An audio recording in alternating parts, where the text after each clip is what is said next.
C'est une législature à qui moi je reconnais un mérite mitigé. Je trouve qu'il y a des avancées certes, mais on aurait mieux eu si au cours de cette législature il n'y avait pas à la fin des lois qui ont été votées d'une façon peu ordinaire et d'une façon aussi quelque part désagréable. L'institution qui constitue l'Assemblée nationale est une institution de contre-pouvoir, c'est-à-dire deux rôles principaux. Le premier, c'est des propositions ou bien vote de loi. Et le deuxième, c'est le contrôle de l'action gouvernementale.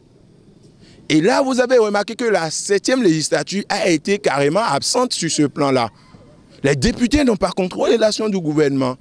Et nous sommes tentés même de dire que l'Assemblée nationale, qui vient de s'éteindre, la 7e législature, n'était qu'un prolongement de l'exécutif. Or, l'Assemblée nationale, c'est la pièce maîtresse dans un système démocratique.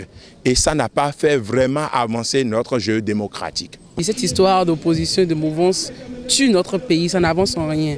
Mais il faudrait que les députés arrivent à convaincre la jeunesse ou toute la nation béninoise à travers une idéologie donnée. Il ne sert à rien de se réclamer opposant, de se réclamer mouvancier pour représenter un bon député. Ça devrait plutôt être les convictions qu'ils ont, les valeurs qu'ils dégagent et un certain nombre de choses. Si les femmes peuvent prendre leurs responsabilités pour envoyer beaucoup de femmes à l'Assemblée très prochainement, et que si les jeunes peuvent comprendre aussi que la politique peut décider de l'avenir et prendre leurs responsabilités pour prendre une part aux élections à venir et tirer leur épingle du jeu, j'espère qu'on aura une mandature qui va vraiment pousser notre démocratie encore plus loin. Nous voulons des députés désormais patriotes qui prennent des lois, qui les examinent, qui voient les tenants et aboutissants. Pas parce que le président de la République a dit il faut voter et un député se lève pour dire je ne lis même pas, je vote.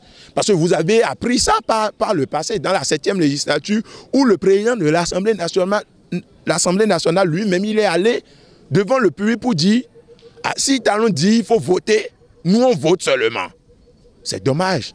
Donc nous n'aimerions plus assister à ces genres de désordre, de mascarade au cours de la 8e législature qui est en train de vouloir prendre corps. Mon souhait est que nous ayons des députés qui soient conscients du pouvoir que le peuple leur confère, qui soient conscients qu'ils sont des représentants du peuple.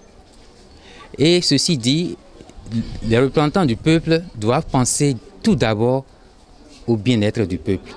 Nous voudrions que ces députés aient aussi du leadership politique, parce que nous remarquons que la plupart de nos députés fonctionnent en leadership individuel.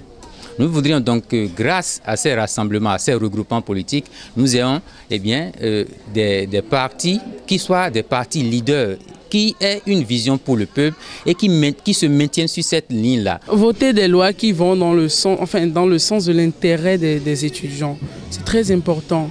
Quelque chose qui favoriserait l'étudiant. Parce que pour la majorité des hommes politiques du pays, pour la majorité, je le dis, ils ont tous pris par l'Université nationale du Bénin, qui aujourd'hui n'est rien d'autre que l'Université d'Agbo-Menkalavi. C'est en ce même lieu qu'ils se sont fait former. Et déjà à l'époque, les problèmes existaient. Et il faut dire que les problèmes ne font que perdurer et s'envenimer davantage.